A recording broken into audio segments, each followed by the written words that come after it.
Hello students, आज हम पढ़ने वाले हैं हिस्ट्री का 4th चैप्टर जिसका टाइटल है tribal Dikus and the vision of golden age. इस चैप्टर में आप आदिवासी लोगों के बारे में बहुत कुछ नया जान पाएंगी और आपके इस चैप्टर में कहीं से कोई भी क्वेश्चन आए आप हर क्वेश्चन का आंसर बड़ी आसानी से दे पाओगे। क्लास 8 सोशल साइंस सब्जेक्ट की सारी वीडियोस आपको इस वीडियो के डिस्क्रिप्शन में मिल जाएगी, तो प्लीज़ डिस्क्रिप्शन में जाके आप जियोग्राफी, हिस्ट्री, पॉलिटिकल साइंस तीनों की प्लेलिस्ट को देख सकते हैं। आपको वहाँ सारे वीडियोस मिल जाएंगे और प्लीज़ इस चैनल को सब्सक्राइब करना ना भूलें ताकि जब भी कोई नया वीडियो आए आपको अपडेट मिल जाए। आइए स्टूडेंट्स, अब हम पढ़ेंगे ट्राइबल और आदिवासी लोगों के बारे में। जो आदिवासी लोग होते हैं ये समूह में रहते हैं और इनके जो कस्टम और जो रिचुअल्स हैं, जो रीति रिवाज हैं, वो बाकी समाज से अलग है, हमारे समाज से अलग है। ये किसी भी तरह के सामाजिक भेदभाव में बिलीव नहीं करते हैं। हो सकता है कि आपको यहाँ पर अमीर और गरीब देखने को मिल जाए, बट और किसी तरह का भेदभाव नहीं होता, जैसे कि छुआछूत। In mid of 1870s, Birsa was born in the family of Mundas, a tribal group that lived in छोटा नागपुर। आपने बिरसा मुंडा का नाम सुना होगा। इनका जन्म होता है मुंडा परिवार में। ये छोटा नागपुर के रहने वाले हैं। छोटा नागपुर आपके झारखंड में एक जगह का नाम है। He is known to oppose British administration. ये ब्रिटिश साम्राज्य का विरोध करते हैं क्योंकि जो ब्रिटिशर्स होते हैं वो इनके जंगलों में जहाँ ये रहते हैं वहाँ बिना मतलब का इंटरफेयर करते हैं एडमिनिस्ट्रेशन के नाम पर। तो ये क्या होता है कि काफ़ी बार रिवोल्ट करते हुए जेल चले जाते हैं और इनकी मृत्यु हो जाती है 1900 में हैजा की वजह से। इनके बारे में हम आगे और पढ़ेंगे।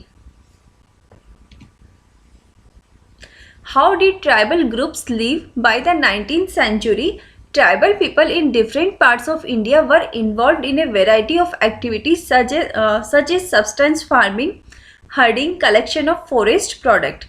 आपके जितने भी इंडिया में ट्राइबल लोग रहते थे, बहुत सारी जनजातियाँ थी जो यहाँ रहती थी। संथाल, गोड, गुजर, बकरीवाल, आपके भील, आपके सहरिया, काफ़ी सारी जनजातियाँ हैं जो हमारे भारत में रहती हैं। और ये क्या करते थे? सब्सटेंस फार्मिंग, झूम कल्टीवेशन करते थे, जानवरों को चराते थे, जो इनके प्रोडक्ट होते थे इनको बेच के अपना गुजारा करते थे, फॉरेस्ट प्रोडक्ट को सेल करके अपनी लाइवलीहुड चलाते थे। तो काफ़ी सारे आपके जो ट्राइबल लोग हैं इस तरह के कामों में संलग्न थे। स्टूडेंट्स, अब हम पढ़ेंगे जनजातीय लोग किस तरह से अपना जीवन यापन करते थे, किस तरह से अपनी आजीविका चलाते थे। कुछ उनमें से झूम कल्टीवेटर्स थे जो झूम कृषि किया करते थे।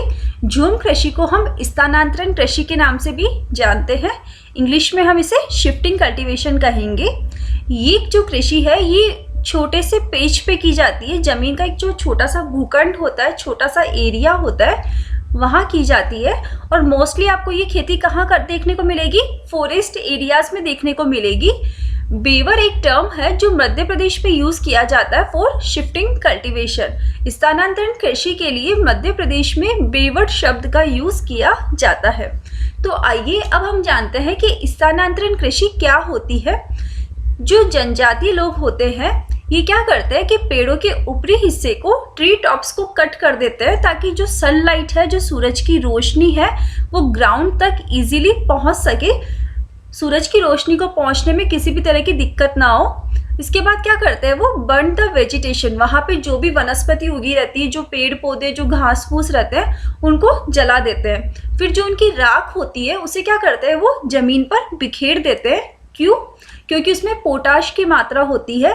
इससे आप जो भी फसल उगाओगे ना तो मिट्टी उपजाऊ हो जाएगी और आप बहुत ज़्यादा फसलें उगा पाओगे, आपका प्रोडक्शन बहुत अच्छा होगा।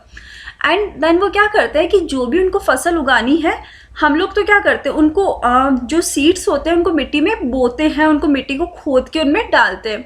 बट ये लोग क्या करते हैं सीड्स को बिखेर देते हैं। ये हम लोगों की तरह सीड्स को मिट्टी में खोद के नहीं दबाते। And land to clear it for cultivation. तो जब वो फसल बढ़ जाती है, पक जाती है, उसे काट के वो यूज़ में ले लेते हैं, खा पी लेते हैं, कंज्यूम कर लेते हैं। इसके बाद वो उस लैंड को छोड़ के किसी दूसरे एरियाज़ में चले जाते हैं और उस लैंड पर वापस 4-5 साल या थोड़े टाइम तक वापस नहीं आते। क्यों? उन लोगों का ये मानना है कि अगर हम एक लैंड को यूज़ लेने के बाद उसको अगर थोड़े टाइम के लिए खाली छोड़ देंगे तो मिट्टी की जो उर्वरा क्षमता है, मिट्टी की जो फर्टिलिटी है, वो फिर से लौट आएगी। तो वो एक बार खेती करने के बाद एक जगह को छोड़ के दूसरी जगह चले जाते हैं और फिर वापस थोड़े टाइम बाद वहाँ आते हैं। Once the crop was ready and harvested they move to another field. एक बार फसल होने के बाद वो दूसरे खेतों की तरफ चले जाते हैं और उस एरिया को काफ़ी टाइम के लिए खाली छोड़ देते हैं। इसे हम कहेंगे फैलो फॉर सेवरल ईयर्स, और हिंदी में हम इसे क्या कहेंगे? पड़ती जमीन। This type of cultivation is considered to be primitive type of cultivation. इस तरह की खेती को आप क्या कहोगे? घुमंतु खेती, जो घूम घूम कर खेती की जाती है।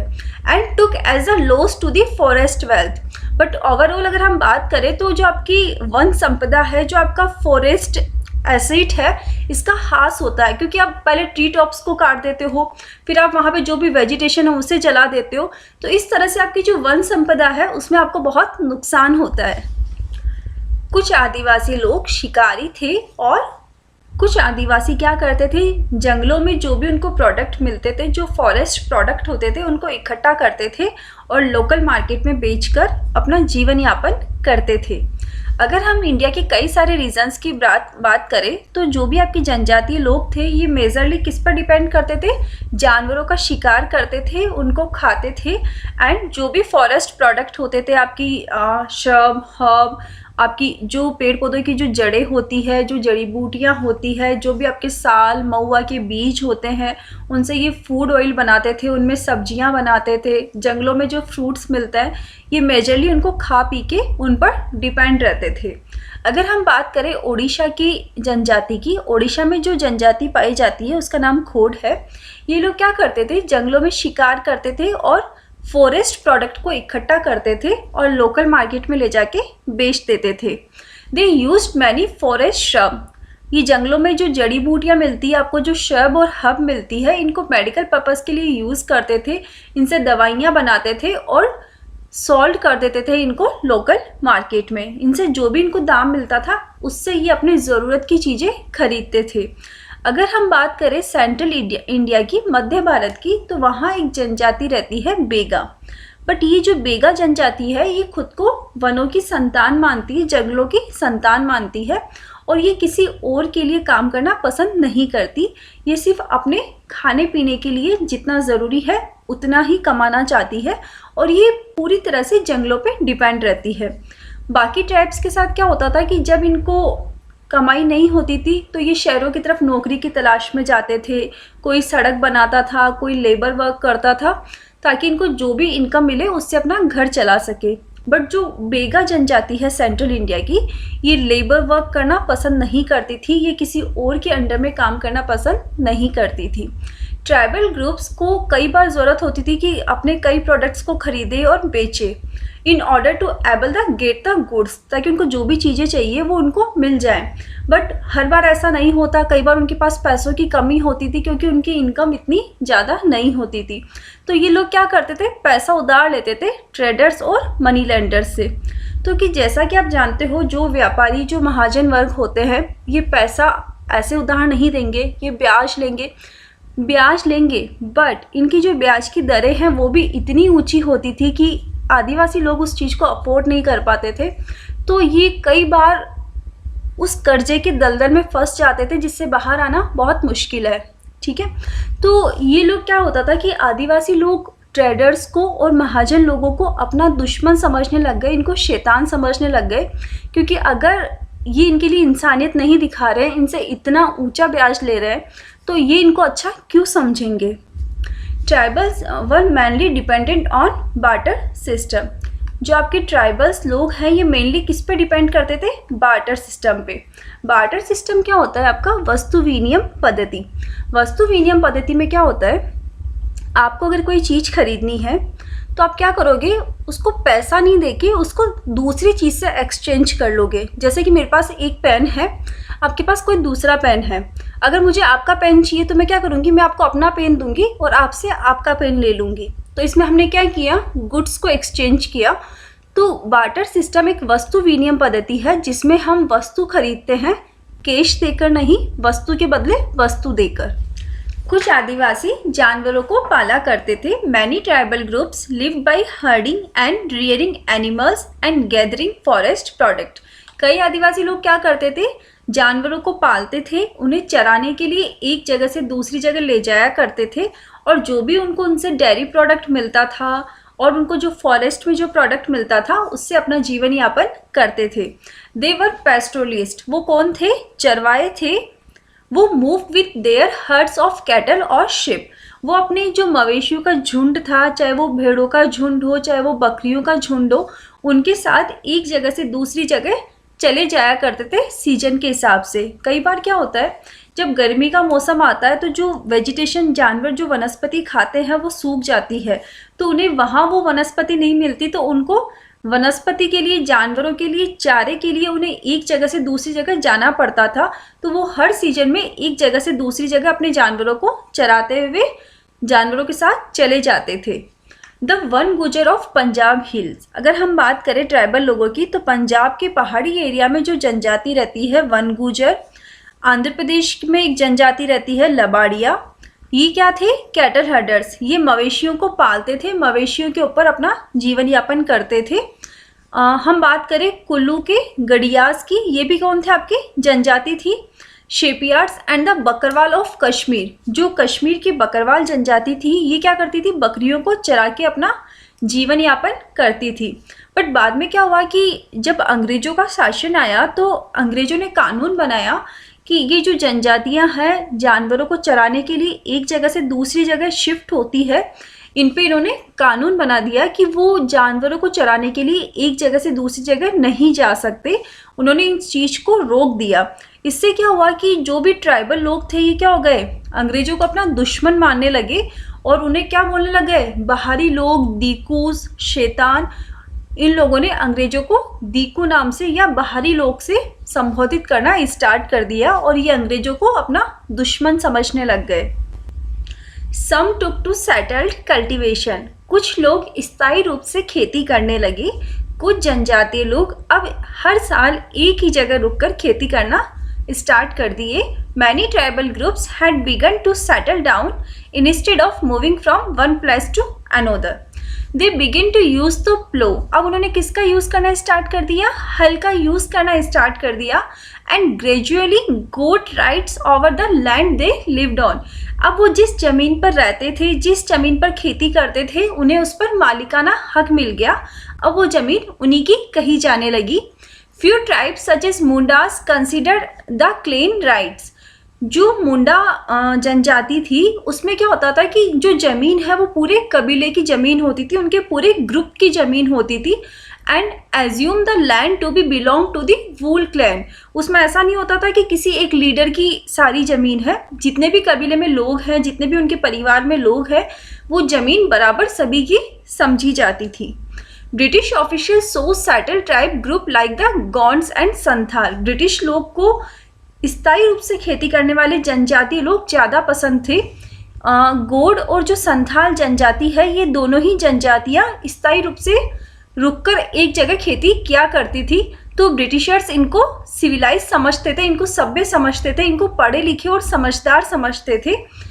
Extraction of huge revenue. But Britishers की हमेशा से एक पॉलिसी थी कि खून चूस लेना, उनका खून निकाल लेना, उनकी पसीने की कमाई को पी जाना। तो वो उनसे इतना ज़्यादा लगान वसूल करते थे। एंड जब वो लगान नहीं दे पाते थे ट्राइबल्स लोग, तो उनसे उनकी जो ज़मीन है जिस पर वो अपना ज़िंदगी जीते हैं, अपना गुजारा कर रहे होते हैं, उनसे वो ज़मीन छीन लेते थे। तो एक ये बहुत बड़ी वजह थी, रीज़न था डिस्कॉर्ड का। कलह की एक बहुत बड़ी वजह बनी जिससे आदिवासी और अंग्रेज एक दूसरे के क्या हो गए, दुश्मन बन गए। अब हम जानेंगे कि किस तरह से कॉलोनियल रूल ने ट्राइबल लोगों की लाइफ को चेंज कर दिया, किस तरह से उनकी ज़िंदगी में बदलाव आए। जो ट्राइबल लोग अपनी परंपरागत शैली से अपना जीवन यापन करते थे, अब उनकी ब्रिटिश रूल में लाइफ चेंज होने लगी। जो उनके विश्वास थे, जो उनकी मान्यताएं थी, जिस ईश्वर में वो आस्था रखते थे, अब उनको चेंज किया जा रहा था क्रिश्चियन मिशनरी द्वारा। अब उनको क्रिश्चियन धर्म की शिक्षा दी जा रही थी, उनको क्रिश्चियन धर्म में कन्वर्ट करने की शिक्षा दी जा रही थी। जो जंगल में वो रहा करते थे, वहाँ पे फॉरेस्ट लॉज आ गए, अब वो अपने हिसाब से नहीं रह सकते, अब उनको वन नियमों का पालन करना होगा। इसके अलावा बहुत सारी ऐसी चीज़ें थी जिनको उनके ऊपर बाध्य कर दिया गया मानने के लिए। जो ऐसे नियम अपनाए गए जिनको वो अपनाना नहीं चाहते थे, बट फिर भी उनको मानना पड़ा, और उनके जो ट्रेडिशनल राइट थे वो उनसे छीन लिए गए। तो इस तरह से आदिवासी लोगों के जीवन में बहुत बदलाव देखने को मिलता है। अब हम सबसे पहले बात करेंगे ट्राइबल चीफ की, कि कॉलोनियल पीरियड में उनकी लाइफ किस तरह से अफेक्ट हुई, क्या क्या प्रभाव पड़ा कॉलोनियल रूल में उनके ऊपर। Before the arrival of Britishers के आने से पहले जो ट्राइबल चीफ हुआ करते थे, ये बहुत ज़्यादा पावरफुल हुआ करते थे। सारी इनके पास economic power, administration power, and इनके पास सारा कंट्रोल होता था। उनकी टेरिटरीज़ का, उनकी जंगलों का पूरा कंट्रोल उनके हाथ में होता था, क्योंकि वो वहाँ के मुखिया हैं, वहाँ के चीफ हैं, वहाँ के लीडर हैं। तो पूरा कंट्रोल उन्हीं के हाथों में होता था। आप ये कह सकते हो कि वो अपने एरिया के राजा थे, अपने एरिया के किंग थे। But after the British rule, जब ब्रिटिश रूल आ गया, तो जो उनके फंक्शंस और जो पावर थे ट्राइबल चीफ के, जो मुखिया के हाथ में जो ताकत थी, अब वो नहीं रही। और वो सारी पावर किसके पास चली गई? ब्रिटिशर्स के पास चली गई। अब सिर्फ उनके पास क्या था? उस जमीन का टाइटल था। उनके पास जमीन तो थी, बट वो अंग्रेजों के क्या बन गए थे? कठपुतली बन गए थे। अंग्रेजों के नियमों पर उनको चलना पड़ता था, अंग्रेजों के इशारों पर उनको काम करना पड़ता था। अब अपनी वो एडमिनिस्ट्रेशन पावर खो चुके थे। अब जो कानून अंग्रेज बनाएंगे, अब उनको वही फॉलो करने होते थे, और उनको अंग्रेजों को नजराना भी देना पड़ता था, लगान भी देना पड़ता था। वो जस्ट एक मीडिएटर बन के रह गए थे। जो भी उनको इनकम होती थी, वो सारी उनको किनको देनी पड़ती थी? अंग्रेजों को देनी पड़ती थी। Rules made by British took over the entitlements and power to administration the forest area. तो उनके पास जितना भी टाइटल था, जितना भी जंगलों को लेके मालिकाना हक था, जो उनके पास पावर थी, वो सारी कहाँ चली गई? अब ब्रिटिशर्स के पास में। तो कुछ इस तरह से ट्राइबल चीफ की लाइफ अफेक्ट हुई। What happen to the shifting cultivators, जो स्थानांतरण खेती करते थे, उनके साथ क्या हुआ कॉलोनियल पीरियड में? जो ब्रिटिशर्स थे वो अनकंफर्टेबल थे, क्योंकि जो शिफ्टिंग कल्टीवेशन करते थे, एक साल के बाद दूसरी साल नई जगह चले जाते थे, उन पे कंट्रोल करना बहुत मुश्किल होता था कंपेयर टू जो हमेशा एक जगह रहकर खेती करते हैं। तो ब्रिटिशर्स हमेशा ये चाहते थे कि उनको किस तरह से एक जगह पे रुककर खेती करने को फोर्स किया जाए, किस तरह से उन्हें रोका जाए, किस तरह से उन पे कानून इम्प्लीमेंट किए जाए ताकि वो एक जगह रुककर खेती करें। The Britishers want to regular revenue. Britishers का हमेशा एक ही मोटिव होता था कि उनको रेगुलर इनकम आती रहे, लगातार हर साल उनको एक फिक्स्ड इनकम मिलती रहे। इसलिए उन्होंने क्या किया? लैंड सेटलमेंट, स्थायी बंदोबस्त को इंट्रोड्यूस किया और इम्प्लीमेंट कर दिया land settlement. British effort to settle jhum cultivators was not very successful. Britishers ने काफ़ी चाहा कि उनको कंट्रोल में लिया जाए, उन पे वन कानून इम्प्लीमेंट किए जाए, बट ये आसान नहीं था। क्यों? क्योंकि पूर्वी और हम पूर्वोत्तर भारत की बात करें, हमारे ईस्ट इंडिया की, तो वहाँ क्या होता था कि कई ऐसे एरिया थे जहाँ पानी कम था, मिट्टी सूखी थी, उन पे हल चलाना बहुत मुश्किल होता था। तो कई झूम काश्तकारों ने अंग्रेज सरकार को ये कह दिया कि हम खेती नहीं कर सकते, क्योंकि यहाँ की मिट्टी सूखी है, पानी की कमी है और हल जोतना बहुत मुश्किल है। तो मजबूर होके ब्रिटिशर्स को कुछ पार्ट्स में क्या करना पड़ा? उनको परमिशन देनी पड़ी कि ठीक है, आप लोग अपना शिफ्टिंग कल्टीवेशन कंटिन्यू कर सकते हो। After facing wide spread protest, और कई जगह लोगों ने विद्रोह किया, जैसे आप सुनोगे अभी बिरसा मुंडा के नेतृत्व में कई सारे प्रोटेस्ट हुए, तो ब्रिटिशर्स को मजबूरी में उनको अलाउ करना पड़ा कि ठीक है, आप कई एरिया में शिफ्टिंग कल्टीवेशन कर सकते हो, some parts of the forest. आप पूरे फॉरेस्ट एरिया में नहीं करोगे, बट हाँ, कुछ पार्ट्स में आप शिफ्टिंग कल्टीवेशन कर सकते हो। In most of the central parts, shifting cultivation was prohibited and land were assigned to the cultivation. अगर हम हमारे मध्य भारत की बात करें, तो वहाँ पे स्थानांतरण खेती को प्रोहिबिटेड कर दिया, सख्त मना कर दी गई। और जो ज़मीन थी वो किसको असाइन कर दी गई, जो लोग खेती करते थे उनको वो ज़मीन दे दी गई ताकि वो लोग वहाँ पे खेती कर सके। Forest laws and their impact. जब ब्रिटिशर्स ने वन कानून बनाए तो उनके आदिवासी जीवन पर क्या इम्पैक्ट पड़ा, क्या प्रभाव पड़ा, अब हम उसकी स्टडी करेंगे। The life of tribal groups are directly connected to the forest. जो आदिवासी लोग हैं उनकी ज़िंदगी वनों से सीधी कनेक्टेड है क्योंकि वही उनका घर है, वो लोग वहीं रहते हैं। बट जब ब्रिटिशर्स ने वन कानून बना दिए तो उनको जंगलों को छोड़ना पड़ा, उनको उनके घरों से निकाल दिया गया। ब्रिटिशर्स ने क्या किया, अपना कंट्रोल सभी जंगलों तक फैला लिया और जंगलों को क्या किया, फॉरेस्ट को क्या किया, राज्य की संपत्ति या देश की संपत्ति घोषित कर दिया कि अब ये जो फॉरेस्ट है ये किसकी प्रॉपर्टी है, स्टेट प्रॉपर्टी है, ये गवर्नमेंट की प्रॉपर्टी है, यहाँ पे आदिवासी लोगों का कोई हक नहीं है। फिर क्या होता है कि इन्होंने क्या किया, फॉरेस्ट एरिया को रिजर्व फॉरेस्ट एरिया घोषित कर दिया, आरक्षित वन घोषित कर दिया, जहाँ पे आदिवासी लोग रह भी नहीं सकते, ना खेती कर सकते हैं और ना यहाँ के किसी प्रोडक्ट को डिस्टर्ब कर सकते हैं। यहाँ के किसी प्रोडक्ट को बिना इजाज़त के छेड़छाड़ करने की अनुमति नहीं थी। Reserve forest were the producing timber. यहाँ पे क्या प्रोड्यूस किया जाता था, इमारती लकड़ी प्रोड्यूस की जाती थी। ब्रिटिशर्स चाहते थे कि उनको एक सस्ता श्रम मिल जाए जिससे वो अपना काम निकलवा सके। उस वक्त क्या हुआ था कि रेलवे का आविष्कार हुआ था, ट्रेनों का आविष्कार हुआ था, तो उन्हें ट्रेन के अंदर स्लीपर कोच बनाने के लिए लकड़ियों की आवश्यकता होती थी। इसलिए वो क्या करते थे, टिम्बर प्रोड्यूस करते थे, इमारती लकड़ियों को प्रोड्यूस करते थे।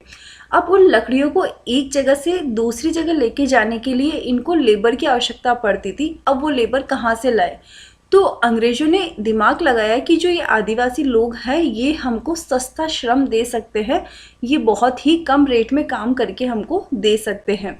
तो इन्होंने आदिवासी लोगों को क्या कर लिया, हायर कर लिया और इनको सस्ते श्रम पे रख लिया ताकि इनका काम हो जाए।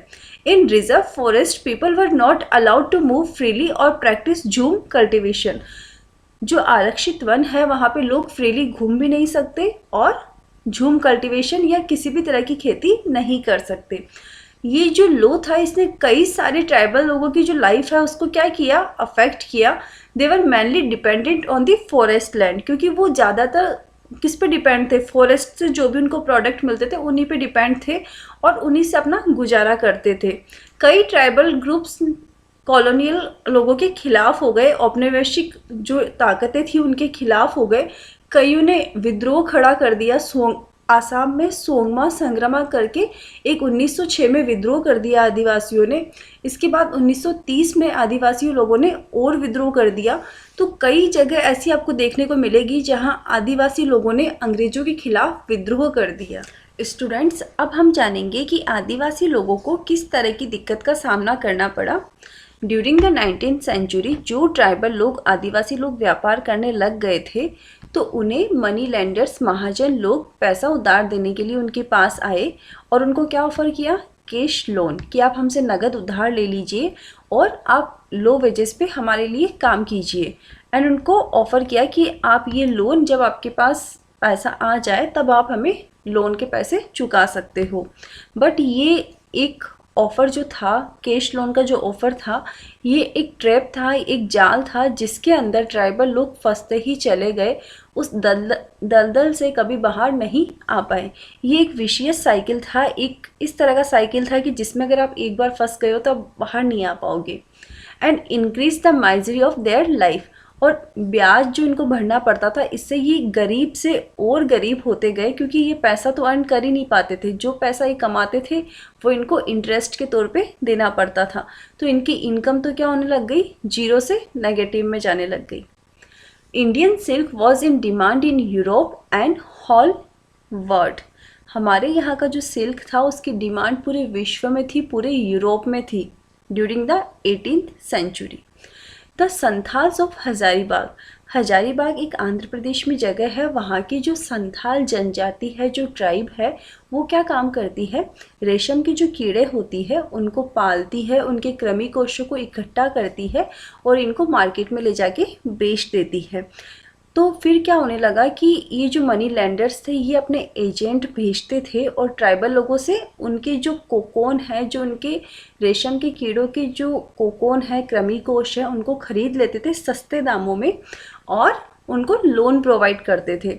तो होता क्या था कि जो मनी लेंडर्स थे, जो बिचौलिए थे, वो क्या करते थे, इनसे तो खरीदते थे 3 या 4 रुपए में 1000 कोकोन खरीदते थे और दुगने चौगुने 5 गुने दामों पर थर्ड पार्टी को बेच देते थे। तो जो मीडिएटर थे इन लोगों ने जम के प्रॉफिट कमाया। अगर आपसे 3-4 रुपए में 1000 कोकोन खरीद रहे हैं तो इसका जस्ट 5 मल्टीपल में ये उसको बेच रहे हैं। तो जो मीडिएटर थे, जो मनी लेंडर्स थे, इन्होंने जम के प्रॉफिट कमाया कोकोन्स को सेल करके। The cocoons were exported to Burdwan और गया। जो ये कोकोन्स थे इनको कहाँ भेजा जाता था, बर्दवान और बिहार में एक जगह है गया, वहाँ इनको भेजा जाता था और इनको 5 गुना ज़्यादा दाम पर बेचा जाता था। Different crop were grown by tribal and were taken over by traders.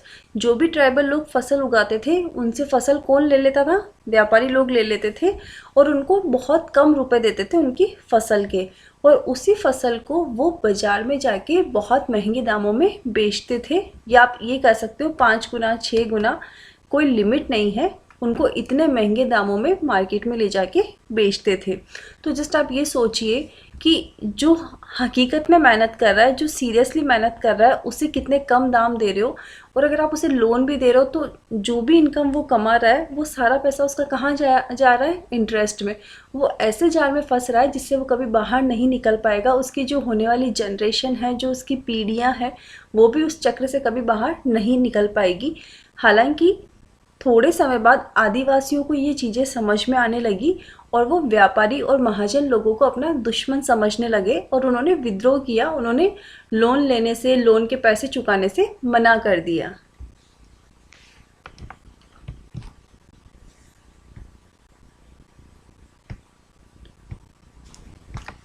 आदिवासी लोगों को जब जंगलों से निकाल दिया गया, उनको झूम खेती करने से रोका गया, तो कुछ आदिवासी लोग रेशम के कीटों का पालन करने लगे। कुछ आदिवासियों ने कहीं किसी के नौकरी पे काम करना स्टार्ट कर दिया और कुछ को अपना घर छोड़ के किसी दूसरे सिटी में, दूसरे कंट्री में जाना पड़ा।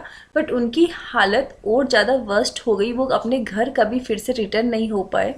अगर हम बात करें, जो ट्राइबल्स थे इनको बहुत बड़ी संख्या में भर्ती किया जाता था। उस वक्त आसाम में चाय के बागानों का जो प्रोडक्शन है वो बहुत ज़्यादा होने लगा था।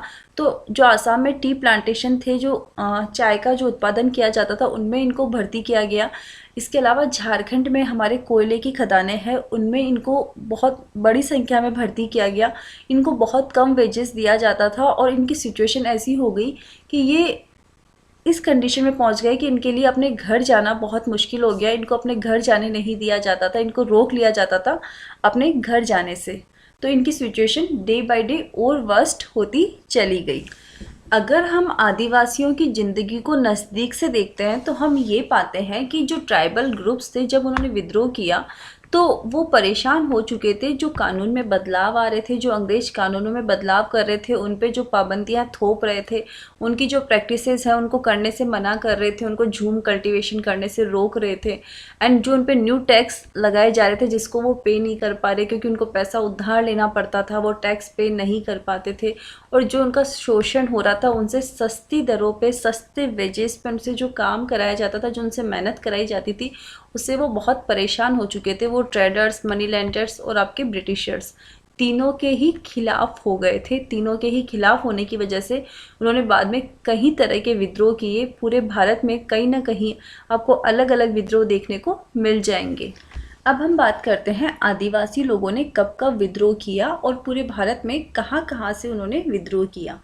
कोल अपराइजिंग इन्होंने किया था 1831 से लेके 32 के दौरान। संथाल जो ट्राइब है उन्होंने विद्रोह किया था 1855 में। मुंडा, जो आपने बिरसा मुंडा का नाम सुना होगा, मुंडा ने जो विद्रोह किया था वो चला था 1895 से लेके 1900 तक। और आपका जो ये बस्तर अपराइजिंग है, जो बस्तर विद्रोह है, ये हुआ था आपके मध्य भारत में 1910 के दौरान। ये जो आप फोटो देख रहे हैं स्टूडेंट्स, ये फोटो है बिरसा मुंडा का। ये मुंडा जनजाति के मुखिया थे। इन्होंने मुंडा जनजाति के हितों के लिए बहुत काम किया। अब हम जानेंगे कि बिरसा मुंडा आखिर थे कौन।